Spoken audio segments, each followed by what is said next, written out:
Let's do it. Ian. Yes, hi Max. So let me just tell you the background of this research. So the aims of this research is to examine dietary supplemental habits among active exercising consumers in Hong Kong and how these behaviors are driven by the nutraceutical industry in order to evaluate the presence of nutraceuticalisation. So the problem to be addressed by this research is the reasons why active exercising consumers still consume a large amount of supplements despite their efficacy and necessity are highly debated and doubted. So so can you please tell me a bit about yourself, like what do you do and what's your name? My name is Mac Fit, exactly Maciej Pijewski. I'm originally from Poland. I'm a professional athlete, entrepreneur, working in the field of health and fitness, business consulting for those kind of businesses, but also I compete in the IFBB league, so this is fitness bodybuilding league, and also compete in the Spartan races. I always was active, working in this field as just additional bonus for my lifestyle. Okay, awesome. So what kind of physical activities, what kind of exercise do you do? Mostly I do weight training, and also additionally running, so this is my type of cardio, and then yoga. So this is kind of basic stuff. But of course, if it's somebody, playing some basketball or soccer or whatever, something like that, ping pong, anything like this. Yeah. But this is the major one: weights, runs, and yoga. Okay. So what is your goal of these exercises? So the bigger picture is longevity. So it's live as long as possible in a healthy way. Additionally, it's small elements, so it's the muscle building, it's injury prevention, mobility, weight management, and all those kind of elements. Okay. So how often do you weight train and run? Do you? So my approach is doing something almost every day. So it's almost every day. It's weight training. I have planned. So it's the plan split between the off-season and season training, and later, additionally, if I have any type of events, meaning like photo shoots or corporate events, I need to adjust my body to those kind of events. So I will, for example, increase or decrease some of the elements. But weight training, most likely about 5 times a week, and between of that you have cardio, so those kind of run, yoga minimum twice a week. Okay, so basically every day. Yeah. Okay. So what supplements are you currently taking? With the supplements, I will say whey protein, casei, glutamine, right now creatine, CLA, casei, multivitamins, BCAA, different type of oils, folic acids. Yeah, because this one, like for example, I discovered by doing my DNA tests, I'm missing those kind of vitamin D. So this is an element of, especially in this kind of environment like Hong Kong, when it's the small exposure to the sun, in the pick it up. Okay. Yeah. So how often do you consume them? You can go either one by one, like how often do you consume whey? So, for example, if you're looking for the whey protein, I'm trying to use only whey protein post workout, but sometimes different type of the whey protein, like for example, if you concentrate on isolate or casei, I put it inside of my meal plan. So for example, if I don't have time to eat the meal, maybe I will replace this with this kind of protein. Creatine I use in the morning right now after workout, after weight workout, and sometimes in the evening if I feel really tired. Glutamine once a day. It's only like middle day after the meals. BCA through the workout, and sometimes when I have sugar cravings. So I can avoid this because it's the brain can see BCA kind of like a sweet element. Multivitamins daily, usually after breakfast. Oils, the same. CLA, off and on, like off days, I would say we have CLA, next day not, and then also every second day. So it's kind of. Okay. Okay. So how do you consume according to the recommended dose, or do you consume more or less food? Recommend dose by who? For instance, by the company. So yeah. There's always the on the back, whatever they. Yes. Depends on which company, but it's usually I do my own research regarding to which amount will work the best for me, for my body type and how much weight I have, because this is the most important, you know. And different genders, of course, also have different needs for it. So I check what they have on the back, but usually I wanna see this is exactly what the professionals telling about it.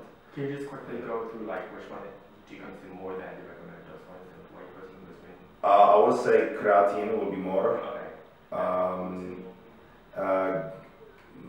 I think so. It's creatine only will be the more than most of them. I usually don't try to over supplement myself. Yeah, so it's only supplement. It's only the elements because you don't have enough from your regular foods. Yeah. Yeah. So how much creatine do you take daily? Ranging between the 10 to 15 milligrams. Okay. Yeah. Have you increased your supplemental consumption since the beginning, since you just started? Yes. So why have you? You know, when I started weightlifting, I was 75, 78 kilos. So those numbers was to this body type, and through this journey right now, over 90, 92, 93. Sometimes in the peak when I really eat too much, it's 96, 98. So I need to adjust my supplementation to the amount of the weight what I'm carrying, and the muscle tissue what I have on me. Okay, so have you seen any positive, what positive differences have you seen from consuming these products in general? In general, it's recovery time, and then recovery time is better. You know, keeping far away from any type of sickness, because what happens in the past, I didn't have a lot, but some of my colleagues and clients, they have problem with the with joints, with for example headaches, for example with the bowel movement, you know, those kind of stuff, especially if they like overdo it, some of the stuffs. So it's for me mostly just recovery, deeper sleep. So this is really important, especially for recovery. Yeah. And how did you learn about the need of consuming these products? Internet. Internet. Yeah, internet. You know, it's I was from the beginning when there was first, you know, websites was popping in the market, like bodybuilding.com.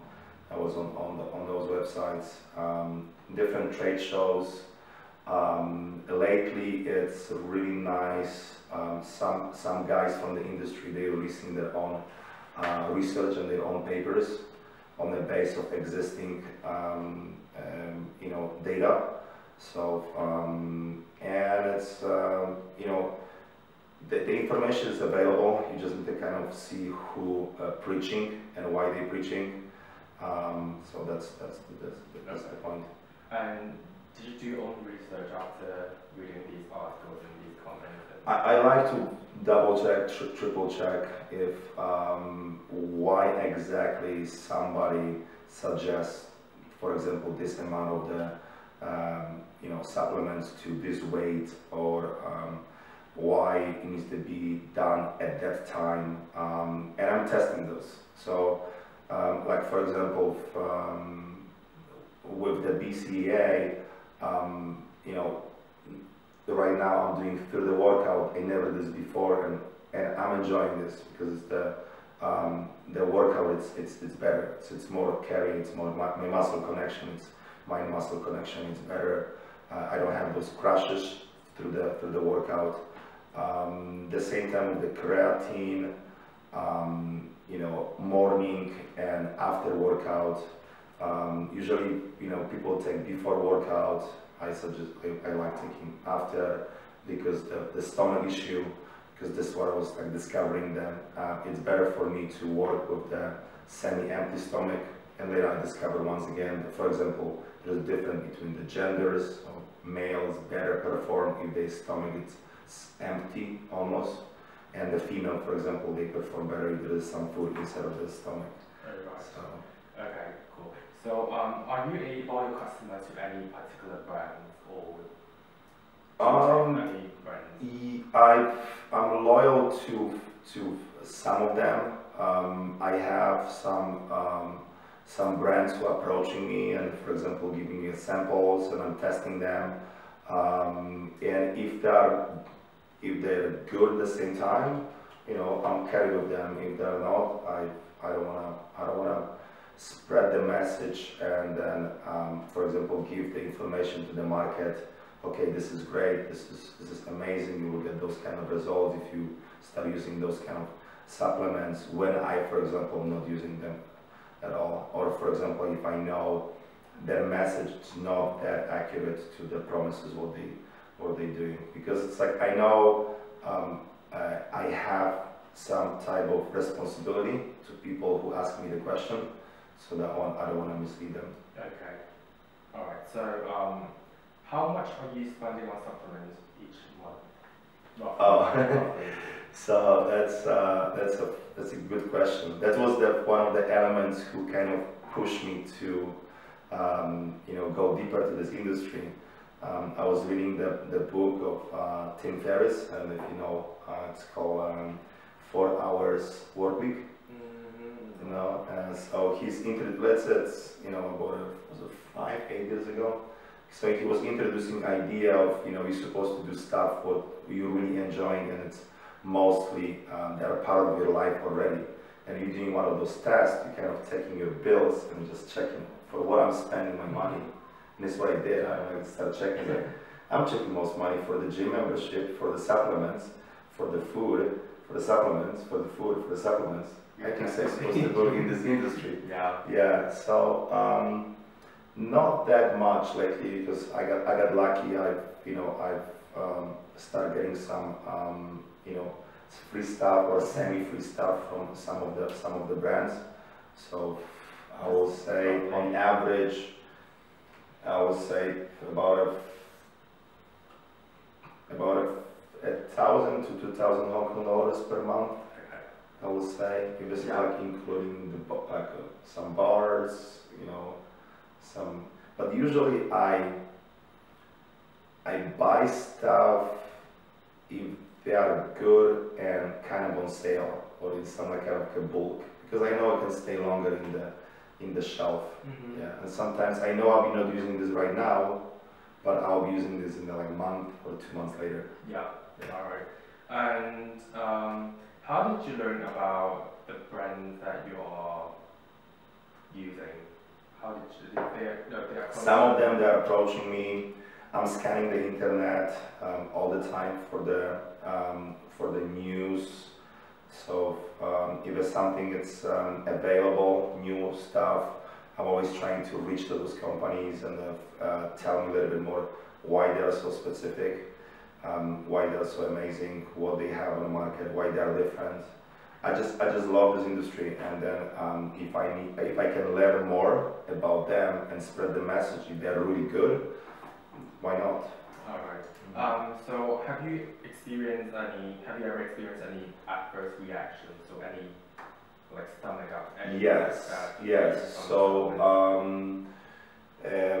for one of my competition, I was preparing, and it's one of the elements when you're preparing for the stage is in IFBB physique is you need to increase your protein intake when you're doing your water loading, and then I don't know if there was a combination of whey protein and additional, for example, I was eating a lot of chicken, a lot of red meat, and I got something not almost like you know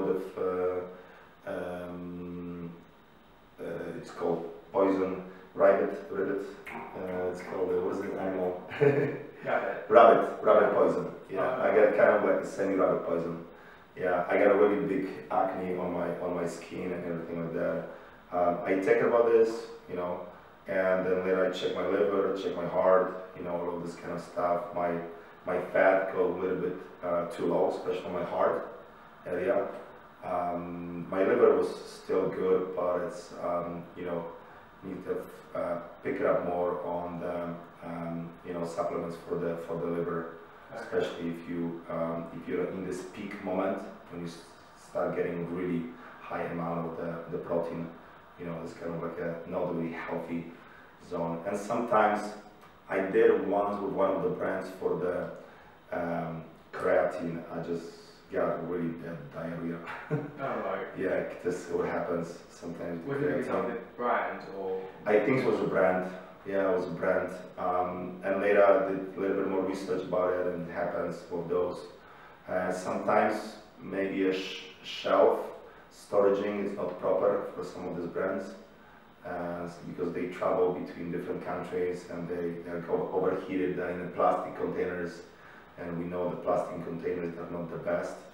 But you don't have any problem taking it right now? No, right now, no. Right now I'm stuck with the one type of brand, one type of supplement, so my body's happy.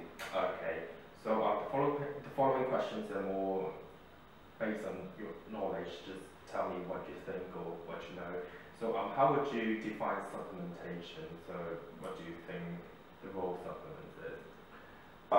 So role of supplementation is to bring to your body elements who don't exist in your regular diet. It can be on the basis of the volume or amount. You know, if you look at for example, from the nutrients point of view, the food what we consumed, for example, 10, 20 years ago, have more nutrient density than, for example, right now. If you pick up, you know, tomato, you know, from one areas, you know, have a lot of nutrients, from different areas less. So you need to bring some elements of nutrition or you know, vitamins who don't exist right now in the foods. Also elements who don't really exist in the foods. You know, you need to bring to your body, especially different type of fats. You know, different type of B, like B9, B6, you know, B12, those kind of stuff. Like for example, I know my genos have a need for a high amount of the B12. So if I want to take this from the food, it will be take a lot of type of food for me. When I think just take this from you know, individual pills, or for example shots.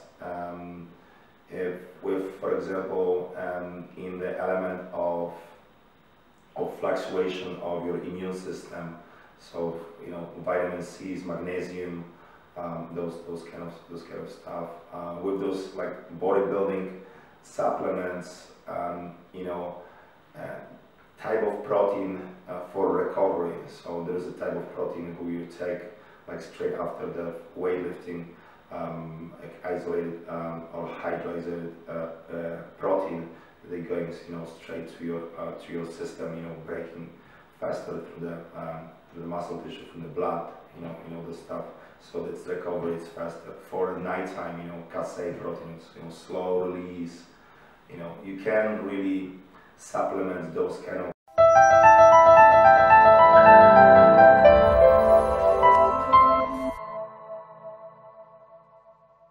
here.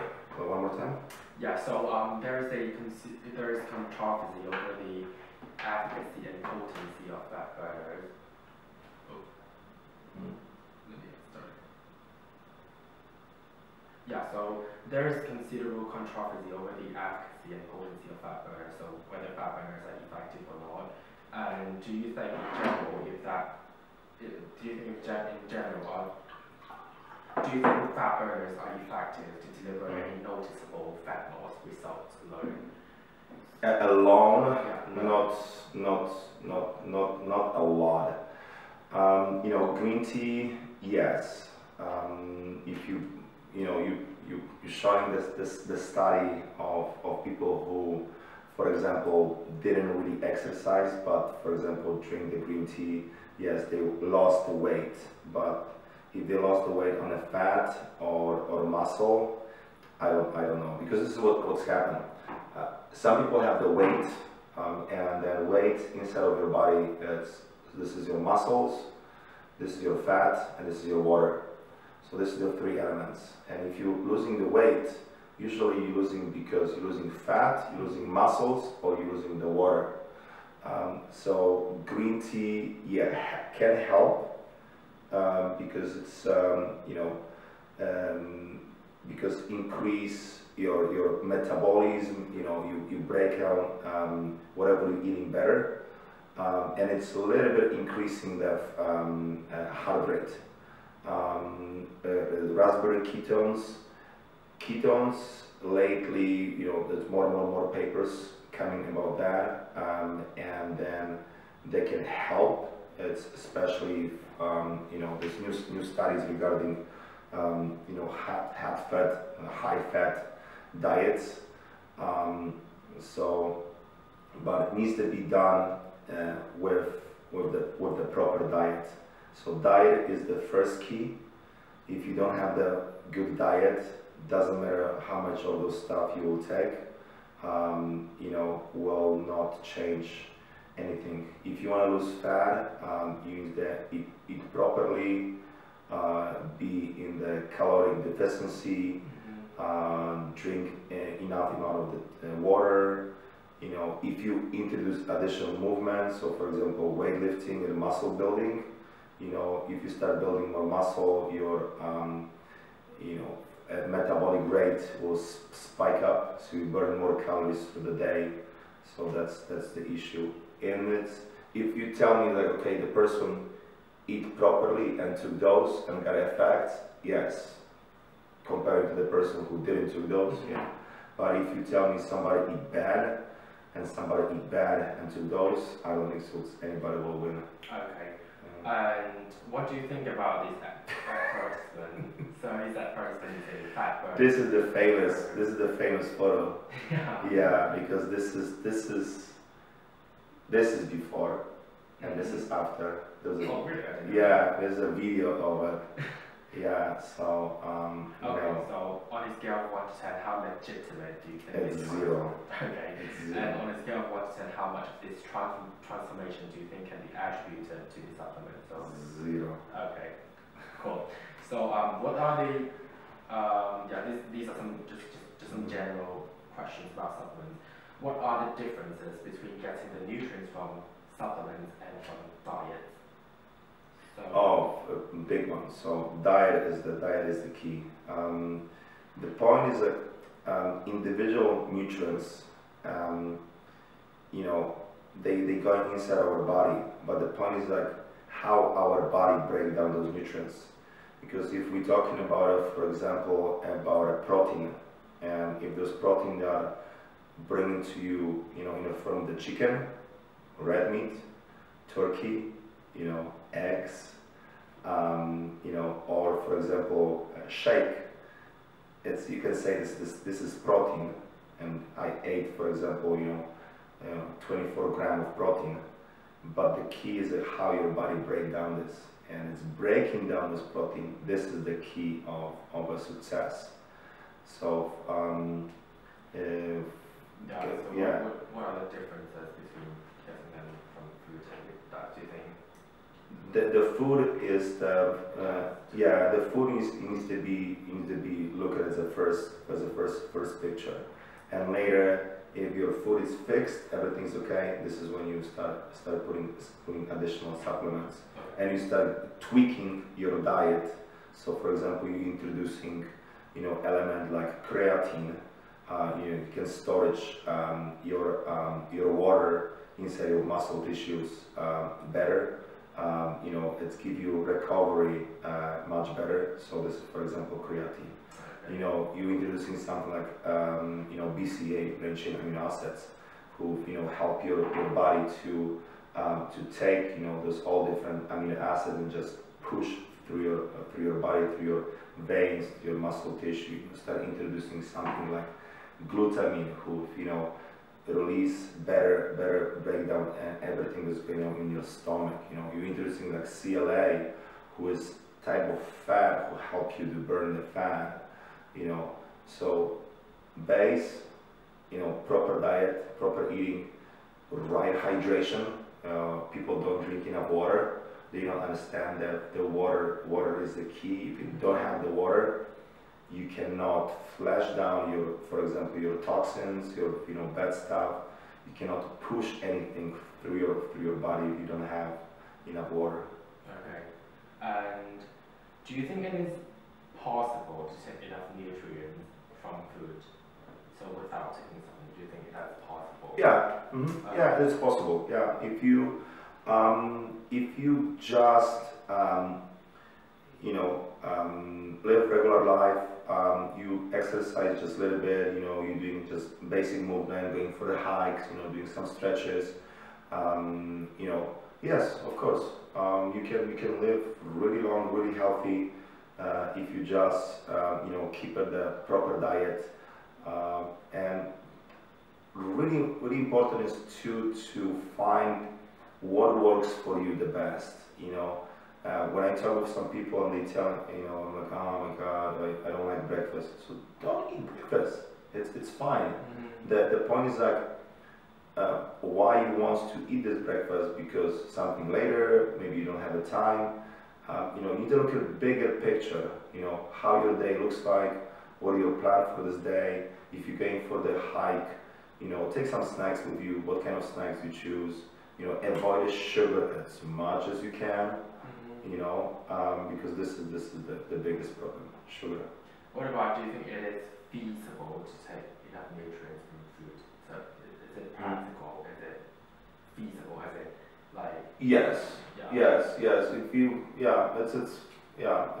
can take. You just need to be really conscious about the amount and from where those foods come, especially with the vegetables, and especially with meats, but it's right now, it's the information, company wants to know, like, look at us, we have the clean food, and they really, if you want, you can really check their website, you can call them, you can check who they really are, if you're really specific about this kind of stuff. Yes, okay. So what information do you think consumers should pay attention to when purchasing a supplement? Any information? Just to be alert or any? No, they need to know how to read stuff on the back of the box, because this is all the marketing tricks. By law, all of those companies, they can, on the front of the box, they can put whatever they want. They can put all the different claims, and this is their freedom to do it. We live in the free market society. You can put those kind of claims in some window of truth. You cannot claim, like, for example, what I'm dealing with some of the companies here in Asia, I'm trying to introduce to the Western market, like, oh, my supplements cure cancer. No, you cannot say that. So it's the point is, like, a lot of those supplements, they coming from the research. You just need to prove the using of your supplements, it's just a little bit higher than placebo effect. When it's just a little bit higher, you're fine. You can. But the most important is to read the back ask somebody who knows about that. Don't be shy. You know, you have Facebook, you have Instagram, you have different gyms. Just ask, you know, person, and later, whatever they tell you, double check also.